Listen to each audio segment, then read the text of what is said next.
It's February 29th here in Seoul, and I'm Kim Dami. We begin with these stories making the headlines at this hour, starting with ongoing mass walkouts by doctors. The government said deadline for doctors to return to their posts has arrived, yet the majority of them are showing no sign of doing so. The government offered an official sit-down for talks for the first time since the mass walkout began. European countries, including the UK, Sweden, and Switzerland, are gearing up to reopen their embassies in North Korea after 4 years of shutdown due to the pandemic. A German delegation reportedly visited Pyongyang earlier this week to discuss returning to the embassy there. Top diplomats of South Korea and the U.S., Tae and Antony Blinken, sat down for their first face-to-face talks in Washington, D.C., where the two sides discussed and explored ways to deal with North Korean provocations, especially ahead of South Korea's general election in April and the U.S. presidential election in November.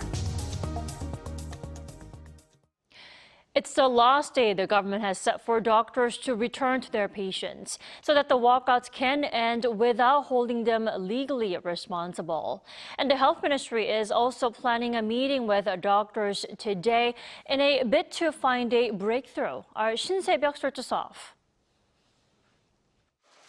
Thursday marks the return to work deadline set by the government for doctors protesting the planned medical school quota increase. The government has called on doctors to resume work by February 29th, stating that those who comply will not face any legal penalties. In a final step that would allow the government to file a criminal complaint over the collective action, health ministry officials visited the homes of trainee doctors in person on Wednesday to deliver return-to-work orders. Previously, these orders had been issued through mail or text messages. Those who do not return to work by today will face suspension of their medical licenses or additional legal action. South Korea's medical law stipulates that doctors and other medical personnel who fail to respond to return-to-work orders can face up to 3 years in prison. The health ministry plans to begin tallying the number of trainee doctors who do not return to work next Monday, the first working day after the Thursday deadline, with Friday a national holiday in South Korea. The ministry is then expected to file a complaint with the police, officially initiating legal procedures. The police are expected to issue arrest warrants for those who fail to respond to a summons without reasonable cause. Amid rising tensions between doctors and the government, some residents are now making moves to return to their posts. At Konkuk University Hospital in Seoul, 12 out of approximately 200 trainee doctors returned as of February 26th. At Cheonnam National University Hospital, 7 out of around 120 residents who are ordered to resume work returned to their post last week, and Chosun University Hospital has seen 7 out of 113 residents come back. Meanwhile, the health ministry has scheduled a discussion at 4 p.m. on Thursday in Seoul.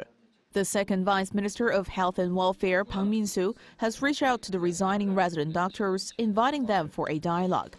Despite multiple public invitations, Park has yet to secure successful dialogue. He has clarified that the meeting is open not just to the representatives from the Korean Intern and Resident Association, but also to any resident doctor eager to join the conversation.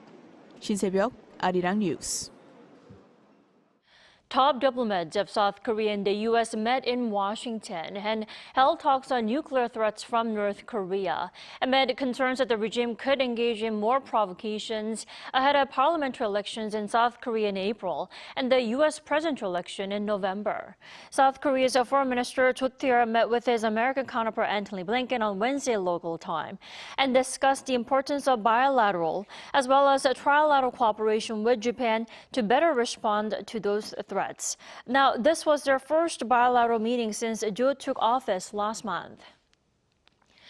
And with an upgraded combat readiness against the North's ever-growing threats, South Korea and the U.S. will begin their annual combined joint military drills. And this year's edition will be double the size of last year's. Our Peunji reports. Starting next Monday, the military forces of South Korea and the U.S. will hold their major combined exercise, the Freedom Shield.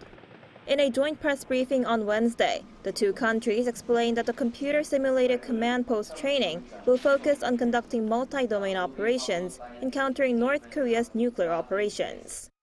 The Republic of Korea and the United States militaries will conduct the Freedom Shield exercise to increase combined readiness and strengthen combined defensive posture for 11 days, from March 4th through the 14th. They said the training will be based on scenarios that reflect diverse threats within the security environment, such as drills detecting and targeting cruise missiles. They've also decided to increase the number of field training exercises on land, at sea, and in the air to increase interoperability. There will be a total of 48 combined field training exercises taking place all across the Korean peninsula, including joint airstrike training, joint tactical live fire exercises, joint air-to-air shooting, and air-to-ground bombing exercises.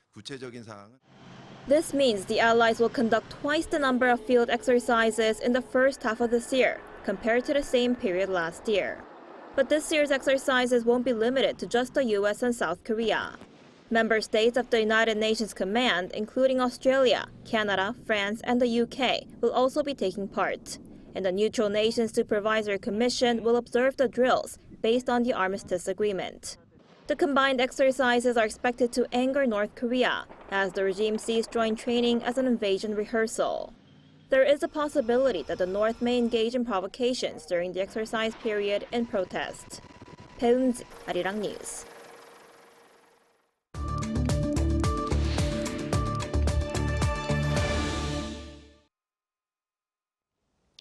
Weapons for Russia and food for North Korea. That's been the deal between the two sides. But how to stop them from engaging in illicit activities? For more, we're joined by Professor Kim Young-jun. Great to have you back. Thank you. Very good morning. CSIS reported just yesterday that there have been at least 25 rounds of shipments carrying ammunition since last August. And the defense chiefs of Seoul and Washington once again vowed to sternly deal with North Korea's arms deals with Russia. At this point, the weapons for a food deal between the two is pretty much a given now, isn't it? Yeah, that's right. Yeah, this is a definitely win-win situation for Russia and North Korea. Russia needs weapons for the Russian-Ukraine war, and North Korea needs food and other economic resources from Russia. North Korean shipping sent 7,000 containers of weapons to Russia for use against Ukraine. This win-win situation and relation will be continue, and this is very difficult to stop their cooperation. This is not just Korean Peninsula issue, but global security challenge beyond the Korean Peninsula. So not just Korea or U.S., but international community have to stop this kind of a dangerous cooperation. Right, that's why there are ways to deal with the obvious arms collaboration between Pyongyang and Moscow include, like you said, the international community's collective voices and sanctions. But what other realistic and effective ways are there to actually stop the two?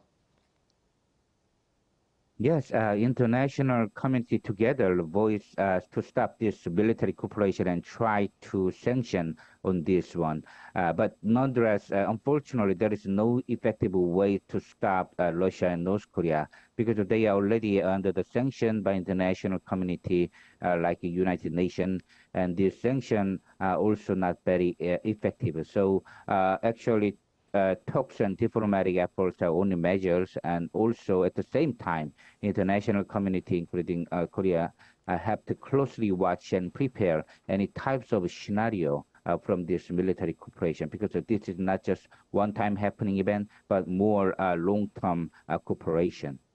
Definitely, and on top of those weapons deals, South Korea's defense minister also hinted at the possibility of the North launching its next spy satellite before South Korea launches another of its own from this time Florida in early April. Professor Kim, what's your take on this? I mean, why is North Korea rushing? Yeah, North Korea over the months and over the years have to very invest, even though they have a very difficult economic situation on this type of provocation, including satellite. North Korea satellite, not just satellite, this is more relevant to the North Korea missile technology like ICBM and re-entry technology. So North Korea prepared for 2024 U.S. presidential election. Before that, North Korea want to and try to have maximize this military capability without reducing any types of a possibility of negotiation after the U.S. presidential election and possible negotiation with the Trump administration. At the same time, increasing its negotiation leverage by strengthening its military capability, like a satellite capability. So North Korea satellite is very much dangerous. That the provocation and international community have to stop this one, and Korea and U.S. have to closely watch this type of satellite provocation.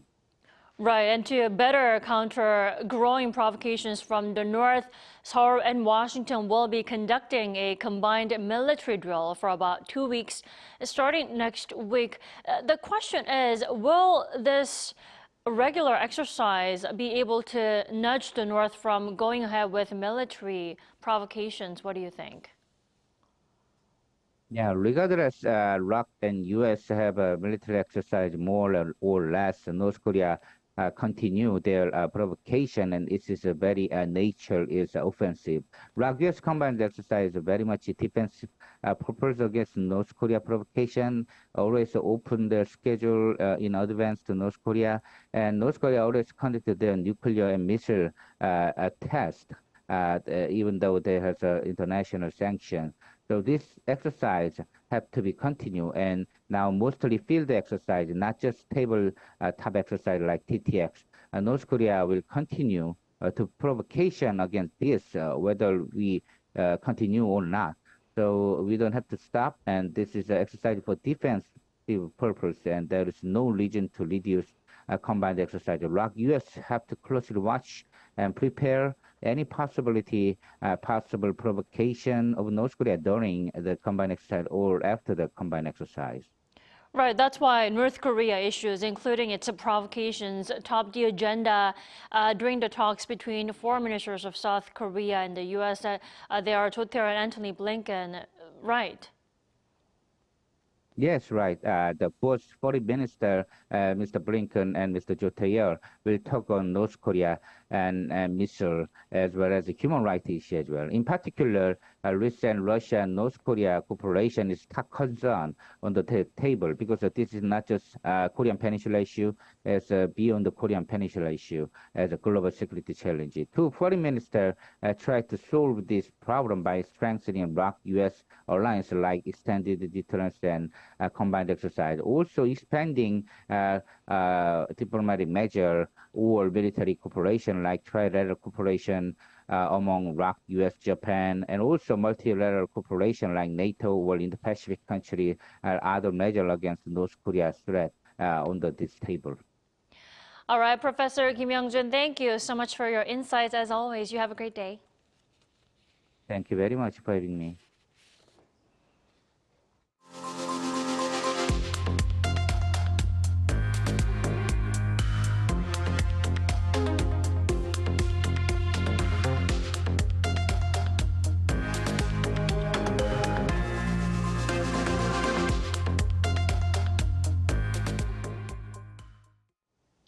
Several European countries are preparing to reopen their embassies in North Korea. All European nations with embassies in Pyongyang withdrew from their posts in early 2020 as the North began closing up its border due to the COVID-19 pandemic. Our Lee Seung-jae has more. In January 2020, North Korea began closing up its border in a bid to prevent the COVID-19 virus from spreading in its own country. Having one of the world's strictest border controls at the time, all European nations withdrew from their embassies in Pyongyang. However, 4 years on from their departure, a number of European embassies in the North Korean capital will reopen in the near future. According to a Reuters report on Wednesday, Britain's Foreign, Commonwealth and Development Office is discussing plans with the North Korean embassy in London for a technical and diplomatic delegation to visit Pyongyang. A spokesperson from the Foreign Office said it welcomes the return of some diplomats to Pyongyang and North Korea's move to reopen its borders, adding that it asked North Korea to allow entry for the international community, including all diplomats, UN agencies, and non-governmental humanitarian organizations. Sweden's special envoy for the Korean Peninsula, Peter Samneby, said there had been some progress regarding his return to Pyongyang. The return of North Korean diplomats to their overseas posts has also been a slow and gradual process. Last August, the regime cautiously began sending their ambassadors to pro-North Korean countries such as China, Russia, Mongolia, and Cuba. Other European nations are beginning the process of returning diplomats to Pyongyang, as the German Foreign Ministry said that it will begin inspecting their embassy, which had been left vacant for years before its ambassador returns. The Swiss Foreign Ministry is also discussing a visit to North Korea to resume humanitarian projects by the Swiss Agency for Development and Cooperation. Switzerland has been conducting support projects for North Korea with the Development Cooperation Office in Pyongyang since 1997, which it withdrew from in March 2020. Lee Seung-jae, Arirang News.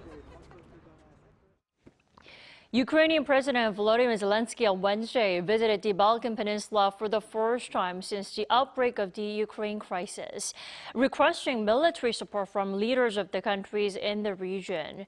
Speaking at the Ukraine Southeast Europe Summit held in Albania, Zelenskyy said the low ammunition supply is affecting the situation on the battlefield and called on Balkan leaders for help. He also proposed holding a Ukraine-Balkan Defense Forum to strengthen arms cooperation. Now, due to setbacks in military support from Western allies, Zelenskyy has been traveling around the world to drum up support for Ukraine. He recently held talks with Crown Prince Mohammed bin Salman in Saudi Arabia over a prisoner exchange with Russia. President Yoon Suk-yeol is expected to meet with Meta CEO Mark Zuckerberg this morning on the last day of the tech mogul's three-day trip to Seoul. The two are likely to discuss future cooperation in areas including AI and semiconductors, with President Yoon encouraging the U.S. businessman to collaborate with South Korean firms. Yoon has been actively meeting with prominent business leaders in the digital sector, including those of Apple, Tesla, Netflix, and OpenAI to seek opportunities for greater business and investment in the country. On Wednesday, Zuckerberg met with the chiefs of Samsung and LG Electronics. It is his second trip to Seoul after his visit in 2013, during which he met with then President Park Geun-hye and local SMEs.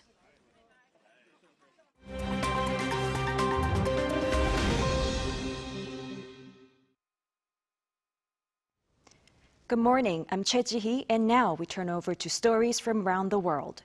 We begin today in Texas, where a wildfire known as the Smokehouse Creek Fire, now the second largest in Texas history and the worst in 36 years, continues to burn through the Texas Panhandle region since starting on Monday afternoon.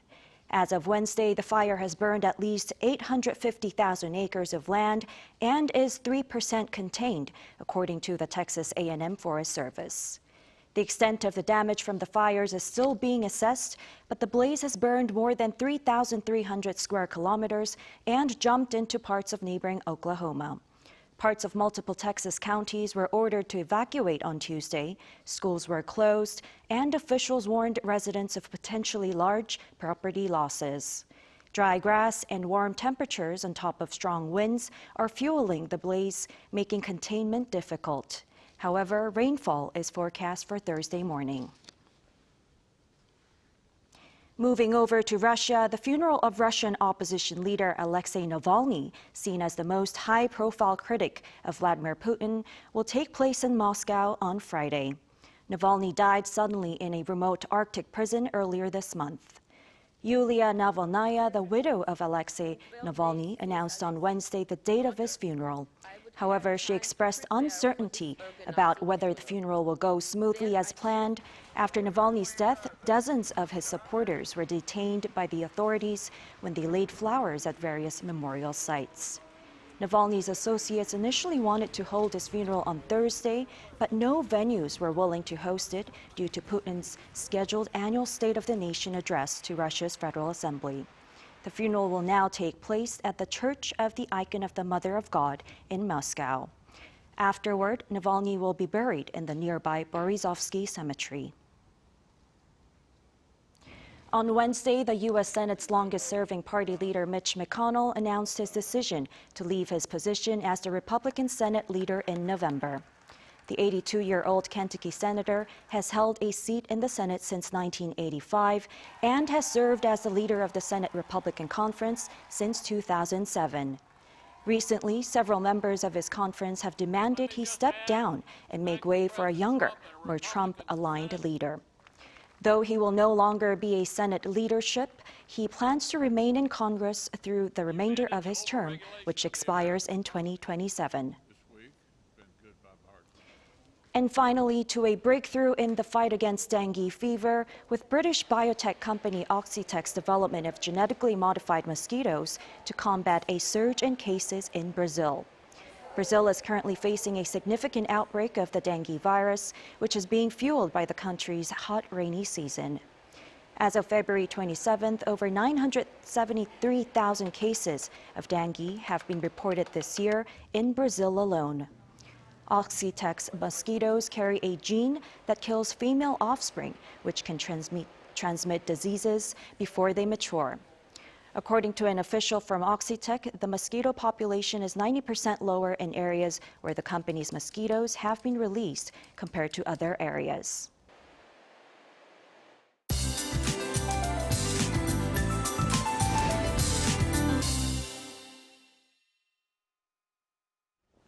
Good morning. We are wrapping up the month on a cloudy note, but with rain in certain parts of the country. Jeju Island is seeing showers. It sure rains frequently there, while mountainous regions on the island are seeing snow with a heavy snow advisory in place, with 3 to 8 centimeters of snow in the forecast, while parts of Jeollado and Gyeongsang-Namdo province could see 1 to 5 centimeters. The rest of the southern regions will see light showers today. Now, this round of wet weather will bring spring cold. We can feel the chill from this afternoon with sharp winds. Then please brace for freezing conditions for the start of March. Afternoon highs will be 1 to 8 degrees lower than yesterday. Seoul and Daejeon top out at 8 degrees. Gwangju and Daegu will be breezier than Seoul, topping out at 7 degrees Celsius this afternoon. It will rain across Korea during the Independence Movement Day weekend, and brief spring cold will hit its peak on Saturday morning before easing off in the afternoon. That's Korea for you, and here's a look at the international weather conditions.